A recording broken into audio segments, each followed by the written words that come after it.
Hello, welcome to another Koala in the Basement video. It's going to be another video log entry. Today we're going to be talking about trust. I wasn't sure exactly how to start this out, but I had a conversation today that led me to want to discuss this topic. I was actually thinking about it before, but anyway, got on this topic when we were discussing the current state of the world and the mounting distrust amongst people, and the higher likelihood that people are less likely to trust the organizations, either politically or economically speaking, that operate under the idea that they're here to help us or they're here for our best interest. Now, that's kind of like the broader kind of trust, but I also wanted to discuss trust on like a interpersonal level as well. Now, as far as trusting organizations, now, when I discussed this, and I was talking to my brother actually, once again, and we basically agreed that there is a growing sentiment, and I believe that both me and him kind of shared ideas or shared experiences in regards to our distrust for, let's say, political organizations, broadly speaking, the government, right? How politicians aren't really here to help us or aren't really looking out for our best interest. And same can be said about certain companies, not limited to, but including pharmaceutical companies, biomedical companies, social media, etc. And it's easy to distrust these groups, these organizations, these businesses, because on a broad spectrum, when you look at this business, let's say Facebook, for example, right?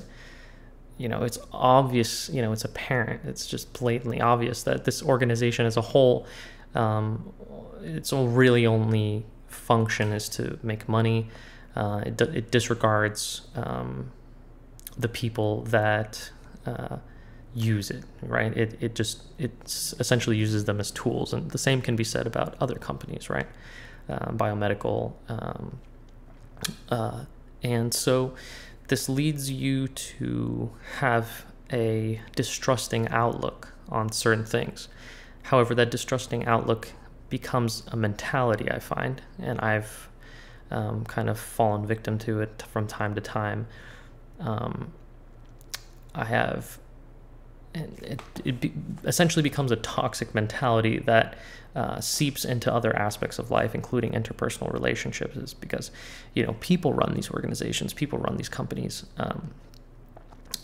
politicians are people like you and me. However, it seems like, everything is bad and everything is evil, and like these companies and these organizations are out to get us, blah, blah, blah. They just want money, everything like that, But the conclusion that we reached was that, aside all of that doom and gloom, the emergent properties of these companies or organizations, unions, political organizations, etc., it's not like all the people that are part of these organizations are bad people that are out to get us. There's good people. There's good people just like you and me that work at Facebook.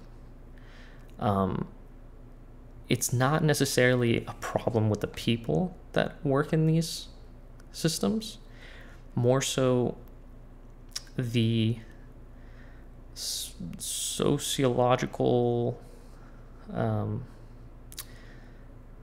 no, that's not the word. More so just society as a whole, and these organizations and companies and institutions, unions, their desire to survive and thrive outweighs, or doesn't necessarily always align with human morality. And it's something that is emergent, like I've said. And so basically, our solution to this toxic mentality of distrusting everything around us, like, oh, the government's lying to us, these companies are lying to us, they're trying to take our money, they're trying to scam us, everything's bad. This is a negative mentality, and it weighs you down on a day-to-day basis. Distrusting everything around you has a negative impact on your life and your overall psychological well-being. And the way we both agreed is a good way to combat this would be to essentially accept the fact that, yes, certain things don't give you the full truth, they're misleading, there are lots of things like that, but it's always the best to find a middle ground. You have to also accept that there are good people, good people are rewarded. It's the truth, there's always a sort of like a yin and yang, right? And the idea that everyone and everything is evil is, although it's pervasive, it is not necessarily always true. It's definitely not true, or else the world would be in shambles, I suppose. And I mean, from a certain person's mentality, that may be the case, right? But I think that no matter where you are in your life, and no matter what position that you're in, and wherever you are in your life personally, and whatever circumstances that you've had to face in your life, I think that regardless of that, having a more, I wouldn't like to call it positive, but I mean it is somewhat positive, but a more realistic, I would say, I really do think it's a more realistic idea of the world, less jaded. It's better to accept things as they are and understand and believe that there are good people, and that we as a humanity are able to achieve great things. And even though the media pushes this doom and gloom ideology, and social media pushes it as well, and maybe the people around you, I think that it doesn't necessarily mean that you have to follow that sort of agenda. Maybe it's not an agenda, but philosophy, right? It's better. You'll have a better life. There's almost no argument to this, I could say. I believe that you genuinely will have a better life if you accept the fact that not everything is evil and out to get you, and you don't have to distrust everybody and everything, right? Even if someone hurts you, let's say, like a friend or family member or loved one, right? Or a girlfriend, boyfriend. It's still easier to trust that person. It's still easier to just give into that trust than it is to completely take it away. And at a certain point, all you have to do is walk away. If you are constantly getting hurt, keeping someone in your life that is doing that, if that's what you want to continue doing, distrusting them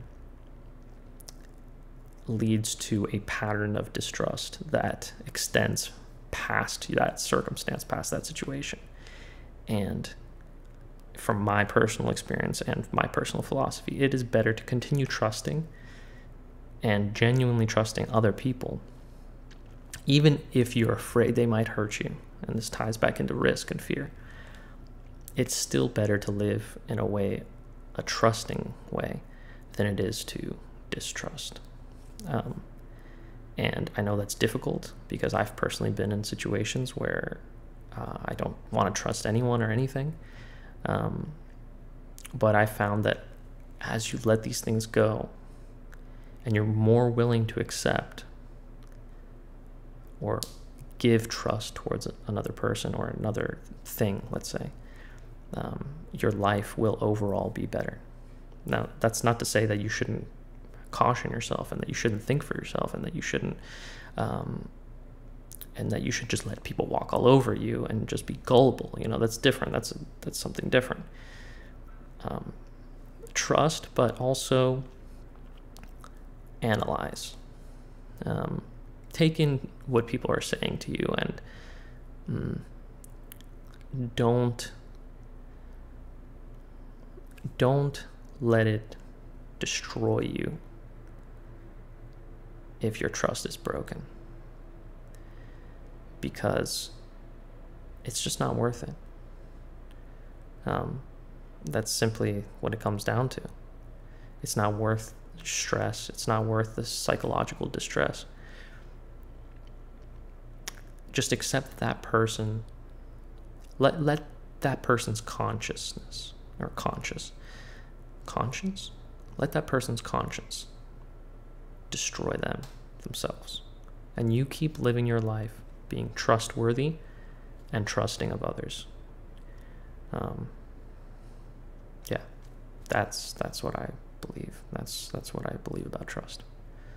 Yeah. Either way, stay vigilant, but also trusting. Anyway, redundant, I know. So let's see, anything else I want to discuss about this?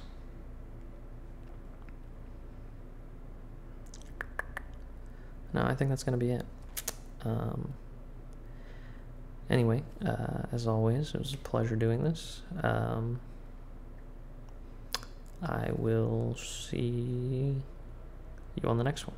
Peace.